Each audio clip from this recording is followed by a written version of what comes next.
మీ car EMI కట్టలేకపోతున్నారా? మీ car EMI మేము కడతాం. ఈ నెంబర్కి కాల్ చేయండి. తెలంగాణలో ఇప్పుడు ఏదైనా హాట్ టాపిక్ ఉందంటే అది మూసీనే. ఎవరి నోట ఏ ఊసు విన్నా అది మూసీనే. మూసీ చుట్టూనే ఇప్పుడు తెలంగాణ రాజకీయం తిరుగుతుంది. అసలు మూసీ నదితో హైదరాబాద్కు ఉన్న ప్రమాదం ఏంటి? ప్రస్తుతం ఉన్న మూసీకి 100 ఏళ్ల కిందటి మూసీకి చాలా తేడా ఉంది. అప్పటి మూసీ కల వేరు, ఆ ఉగ్రరూపం వేరు. సరిగ్గా 116 ఏండ్ల కిందట ముసిముసిలాడే మూసీ నది ఒక్కసారిగా ఉగ్రరూపంతో నగరంపై విరుచుకుపడింది, విలయ తాండవం చేసింది. అది 1908 సెప్టెంబర్ 28. ఆ రోజుని భాగ్యనగరం ఎప్పటికీ మర్చిపోలేదు. 1908 సెప్టెంబర్ 26, 27 తేదీలలో పడిన భారీ వర్షంతో మొదట పాలమాకుల చెరువు గట్టుకు గండిపడింది. ఆ వరద కాస్త నందుల కత్వా చెరువుపై పడింది. ఆ చెరువు కూడా వరద తాకిడి తట్టుకోలేక గొలుసు కట్టులోకి మరో 4-5 చెరువుల గట్లు తెగాయి. కాసేపటికే వరద చందనవకి డ్యాంను చేరింది. డ్యాం తెగి నీళ్లు ఫిరంగి నాలా నుంచి ఈసా నదిని చేరాయి. ఇంకేముంది, ఈసా నది కూడా ఉప్పొంగి మూసీని ముంచెత్తింది. అది 1908 సెప్టెంబర్ 27వ తేదీ. సమయం ఉదయం 11 గంటలు. మూసీ నది నీటి మట్టం ప్రమాద స్థాయికి చేరింది. రాత్రి 15.38 సెంటీమీటర్ల వర్షంతో నగరం అతలాకుతలమైంది. చెరువులన్నీ నిండిపోయాయి. శంషాబాద్ ఏరియాలో ఒక్కరోజే 12.05 సెంటీమీటర్ల వర్షం. మూసీ నది 2 ఒడ్డుల మధ్య దూరం 700 అడుగులే. కానీ వరదలకి ఆ దూరం కిలోమీటర్కు చేరుకుంది. ఇప్పుడున్న ఉస్మానియా హాస్పిటల్ ప్రాంతంలో అప్పుడు దాదాపు 200 మంది గల్లంతయ్యారు. పేట్ల బురుజు ప్రాంతంలో వంతెనలు పైకి ఎక్కి ప్రాణాలు రక్షించుకునేందుకు ప్రయత్నించినప్పటికీ ముప్పు తప్పలేదు. వరద దాటికి వంతెన గోడలతో సహా జనం కొట్టుకుపోయారు. ప్రభుత్వ లెక్కల ప్రకారం ఈ వరదల కారణంగా కేవలం 48 గంటలలో 15,000 మంది మరణించారు. 50,000 ఇళ్లు నీట మునిగాయి. 20,000 ఇళ్లు కూలిపోయాయి. 80,000 మంది నిరాశ్రయులయ్యారు. కొందరు ప్రాణాలు కాపాడుకునేందుకు రాజభవనాలలో తలదాచుకున్నారు.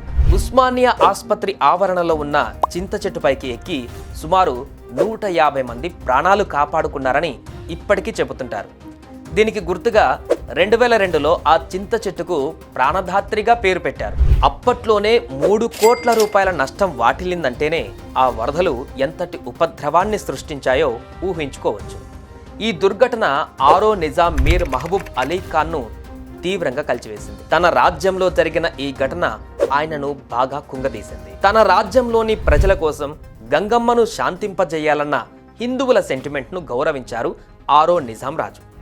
మూసీ నదికి బంగారు చేటతో ముత్యాలను సమర్పించారు అప్పటి రాజు నిజాం మహబూబ్ అలీ ఖాన్.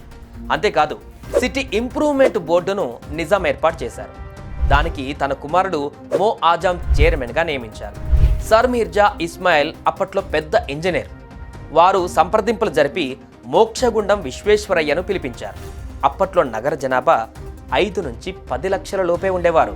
హైదరాబాద్ నగరంలో 2 జలాశయాల నిర్మాణంతో పాటు మెరుగైన డ్రైనేజీ వ్యవస్థను ఏర్పాటు చేయాలని మోక్షగుండం సమర్పించిన నివేదికలో పేర్కొన్నారు. 1911లో గద్దెనెక్కినటువంటి 7వ నిజాం మీర్ ఉస్మాన్ అలీఖాన్ హయాంలో మూసీ నదిపై 1920లో ఉస్మాన్ సాగర్, 1927లో హిమాయత్ సాగర్ ఏర్పాటైంది. నది చుట్టూ ఆనకట్టల్ని నిర్మించారు. అయితే 100 ఏళ్లు గడుస్తున్న చిన్న మార్పులతో అదే డ్రైనేజీ వ్యవస్థ ఇప్పటికీ కొనసాగుతోంది. ఇప్పుడున్నటువంటి జనాభాకు కనీసం 5,000 కిలోమీటర్ల సీనరేజ్ లైన్స్ కావాల్సి ఉండగా కేవలం 1,500 కిలోమీటర్ల పరిధులను ఉన్నాయి. కనీసం 5 లక్షల మ్యాన్ హోల్స్ అవసరం ఉండగా 2 లక్షలు మాత్రమే ఉన్నాయి. పైగా వందలాది చెరువులు, కుంటలు మాయమైపోయాయి. 14 చదరపు కిలోమీటర్ల వైశాల్యంతో నిర్మించినటువంటి హుస్సేన్ సాగర్ రాను రాను తగ్గుతూ వచ్చింది. గత ఎన్నికలలో అధికారంలోకి వచ్చినటువంటి రేవంత్ సర్కార్ దీనిపై ప్రధానంగా దృష్టి పెట్టింది. చెరువులు, నాలాలపై ఆక్రమణలపైన ఉక్కుపాదం మోపింది. ఎన్ని విమర్శలు ఎదురైనా కూడా హైడ్రాకి ఫుల్ పవర్స్ ఇచ్చి ఆక్రమణలను తొలగిస్తున్నారు. మరోపక్క మూసీ సుందరీకరణకు రేవంత్ సర్కార్ ప్రతిష్టాత్మకంగా తీసుకుంది. ప్రతిపక్షాలు ఎంత వ్యతిరేకిస్తున్నా మూసీకి పునర్జీవనం తెస్తామని అంటున్నారు. సుమన్ టీవీలో మీ పర్సనల్ అండ్ బిజినెస్ ప్రమోషన్స్ కోసం కింది నెంబర్కి కాంటాక్ట్ చేయండి.